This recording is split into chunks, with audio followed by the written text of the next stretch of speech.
Welcome to SBC TV. I'm here in the all-new 1998 club beneath South Bank City. I'm delighted to be joined by the current British and Commonwealth featherweight champion and the soon-to-be WBA Regular World Featherweight Champion, Leigh Wood. Nottingham's very own Leigh Wood. Welcome, Leigh. Thanks for having me, mate. Sounds good, that, doesn't it? World champion, soon to be. Confident ahead of this weekend? Very confident, very confident. I've done everything I need to do. I'm in a really good place mentally and physically. This last week now, it does drag a little bit, but at the same time, once we're into the bubble, it goes like that, you know, press conference, weigh-in, a lot of media things, obligations to do. But I'm going to enjoy it, like I always do. So obviously, as you say, it's fight week. You've been ticking over down the gym in Essex, ready for a big opportunity to come along, and then one presents itself like this. They don't come much bigger than this. So how's training camp gone since you got confirmation of the fight? It's gone good. I was already in the gym ticking over, doing a few big sessions, but not going crazy. And then we got the call. It didn't take me long to decide. Obviously, I spoke to Ben straight away. I was with him at the time. We looked at him, and Ben said, "You can win this fight." We looked at where I was at, looked at what I need to do strategy-wise. It was a fight. You know, Ben's confident. He was confident straight away, but he's more confident now in getting the job done on Saturday. So obviously you're facing the current champion, the soon-to-be ex-champion, Can Xu. For those who don't know, how would you describe him as a fighter? What can we expect to see from him and from you on Saturday night? He's a very good volume puncher. He's a little bit taller than me, a little bit longer. Likes to press, throw lots of punches. If you let him do that and you let him get into a rhythm and get going as such, then you're in for a very hard night and a very hard fight. So I got to take that away straight away, and that's what I've been working on. I've got a great game plan. We'll come up with what Ben's come up with. I know what I need to do, and I'm very confident in going out there and getting it done. Second fight under Ben, of course. The first one, I know we spoke before. First one was behind closed doors, so to speak, and you could hear very clearly the instructions he was given from the corner. There's only going to be 300 people there on Saturday night, but do you feel as though you're in a good place with Ben and been working hard in the gym, and you could implement that game plan that you've worked out with him?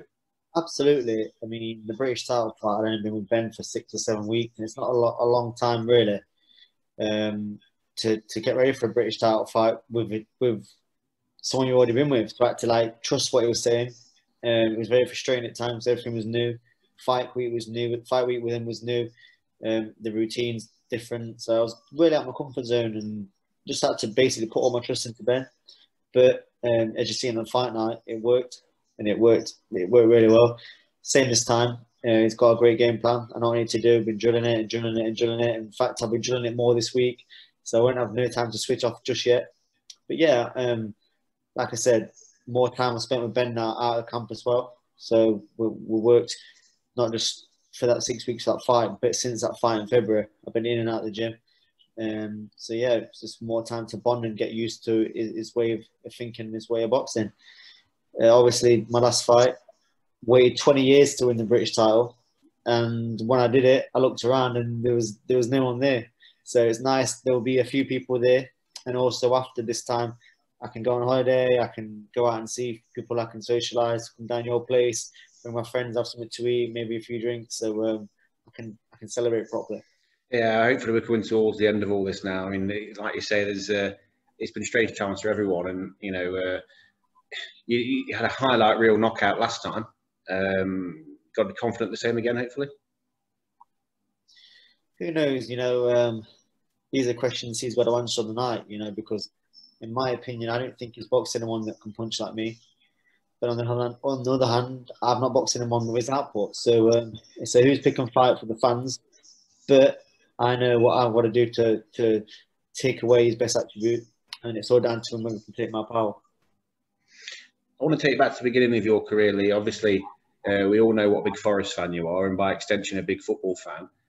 But what made you take up boxing? What, you know, a lot of people, you know, when you're a young lad, you know, you tend to play football or other sports. Not everyone gets in the boxing gym. How did you start in the boxing gym? And I assume you played a bit of football, a lot of football. I know that you do.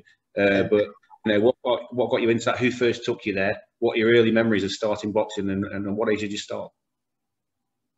So first of all, I did play football a little bit. more at primary school, I wasn't very good, and I was more thinking like, Yeah, same here. why is everyone better than me at football? It's not until I look back and I realize like all the kids play for teams, even from a young age, from like 7, 8, 9 years old. The fathers used to take them to games at the weekend, to train in the week. I didn't really have a dad around when I was growing up. I was a single mum for a long time, and secondary school, you know, I did play a little bit of football. I played for the team, I think, and even primary school, I played a game or two, scored a goal or whatever. But I was terrible at football. I admit I was terrible, but that was because of that reason. And obviously, we started going boxing. My brother was a year older than me, or is a year older than me, and all his friends I used to hang around with. So they went through different fads and different things, pogs and scooters and boxing and karate, whatever. At the time, it was boxing. So I went along with them. Went up to the top of the street to my friend Wood's mum's house. She took me with all the lads, my brother and that, and yeah, I kind of picked up quick, and I was smaller and younger than everyone else, and I picked up really quick. So then I remember my brother stopped going, and I walked up to my friend's house up the street, and I said, "Oh, is he going boxing?" She said, "Oh, he's not going anymore. He's doing something else, whatever." I was like, "Oh," 'cause mum didn't drive at the time. It was a long time ago. And I went, "All right, no worries." And I remember walking down the path, and she shouted me back. She said, "Do you want a lift?" I was like, "If you don't mind." And obviously, I was only like maybe 9 or 10. So then she started taking me for about 6 weeks. And then my first proper amateur coach moved onto the street, Mark Anderson, and he started taking me after that 6 weeks. And I never looked back. Boxing's addictive, and I think for me, it was addictive because it was such a hard sport, but the rewards are greater. Yeah. So if you can do well in a hard sport, you know, the rewards are a lot greater. And I just loved how hard it was, to be honest. When you start seeing improvements, you want to keep going to keep edging up that ladder. So addictive, so addictive. And I was quite a skillful fighter when I was really young. I was quite lazy. So I was only like 10, 11 years old. So I didn't really take it seriously until I was about 15. So I used to go and spar, even used to fight and just not really train. I'd go fights, win a few, lose a few. But I just loved it, regardless of didn't realise what it took to be good. And then another coach took over, John Marriott, and he really kicked me up the arse and made me train hard. And I was like, whoa, what is this? And I got sometimes you need that though, don't you? Yeah, you need that when someone pushes you hard, you're eager to please them and to get them to stop pushing you hard.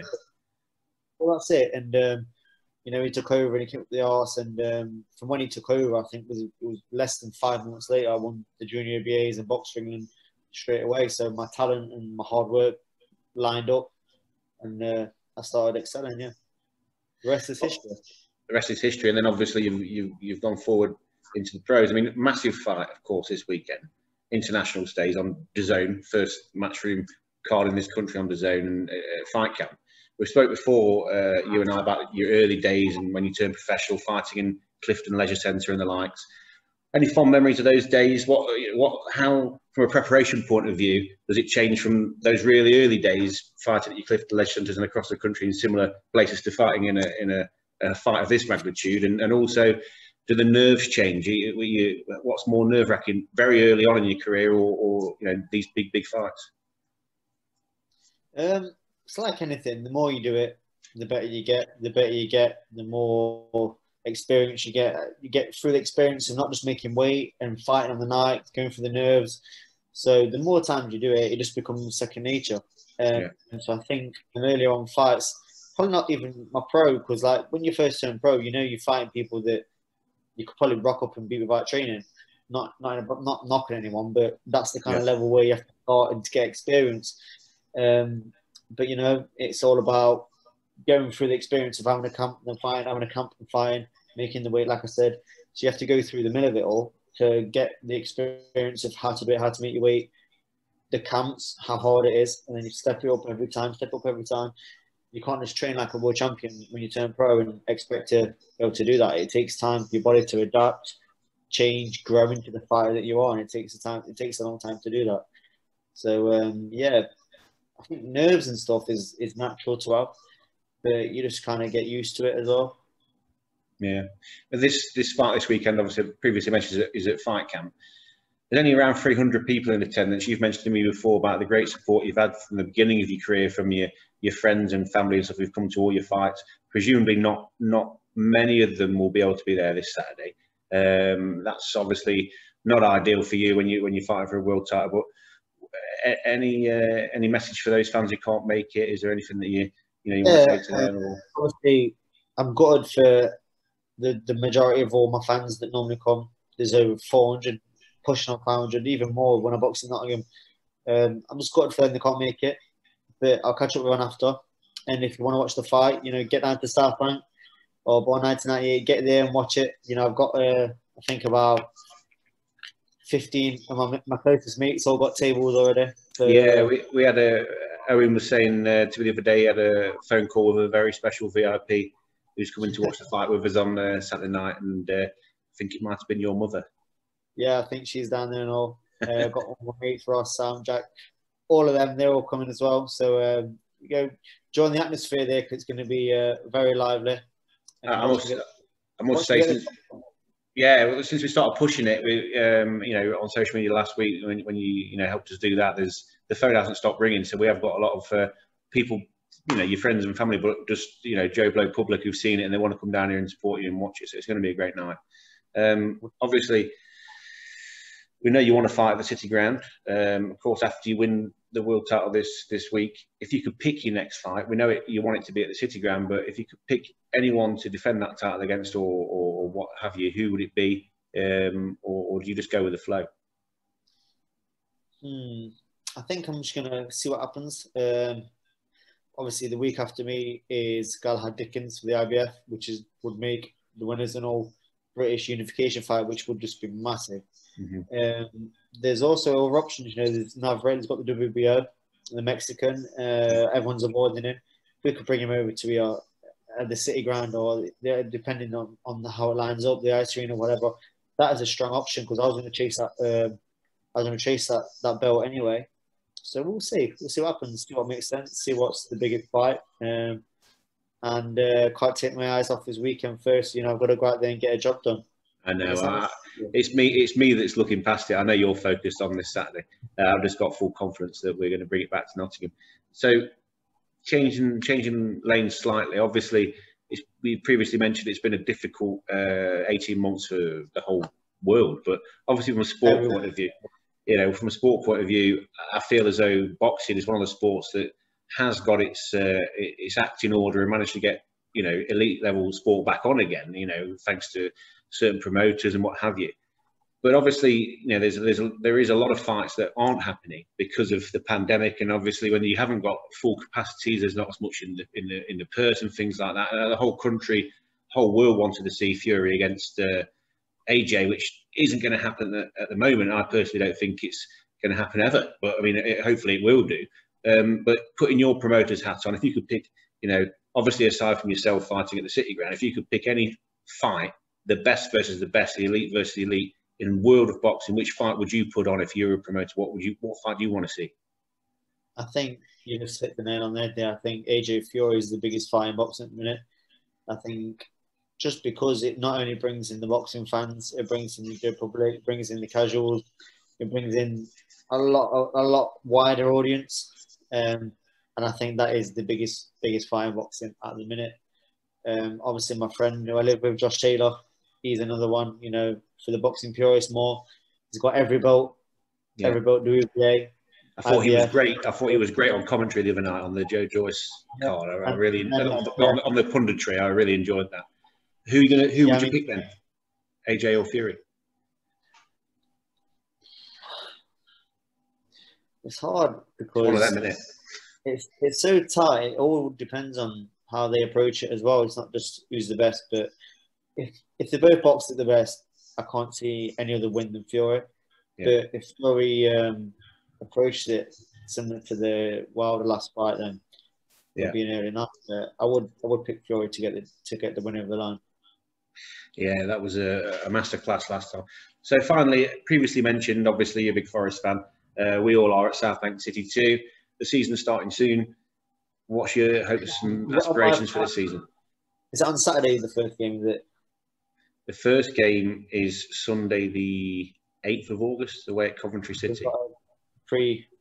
Pre-season. Oh, this Saturday against Burnley, yeah. The pre-season friendly. No, it's my friend. I'll be at that first game. I'll be more then. We'll see. Yeah. I'm going to come to yours actually, I think, to watch it. Yeah. Yeah, that's right. So the first league game, Sunday, the 8th of August, we've got Leigh coming down to do a bit of a meet and greet with the fans, hopefully. That's what a ruined the surprise. I said, hopefully, as a newly crowned WBA Regular World Title holder. Yeah, we're going to start promoting that soon, and we can't wait to have you down here, Leigh. So anyway, thank you for joining us. I'm not going to keep you much longer. I know you've obviously got a busy week ahead of you, and your focus. You want to get ready for fight night. So thanks for joining us. Whole of Nottingham's behind you. Mate, and to everyone watching, just make sure you tune in, get down to South Bank, be part of the atmosphere, and watch me bring it home. That's what we like to hear. Lovely, Leigh, great stuff, and I'll see you soon. Brilliant, mate. See you in a bit. Cheers.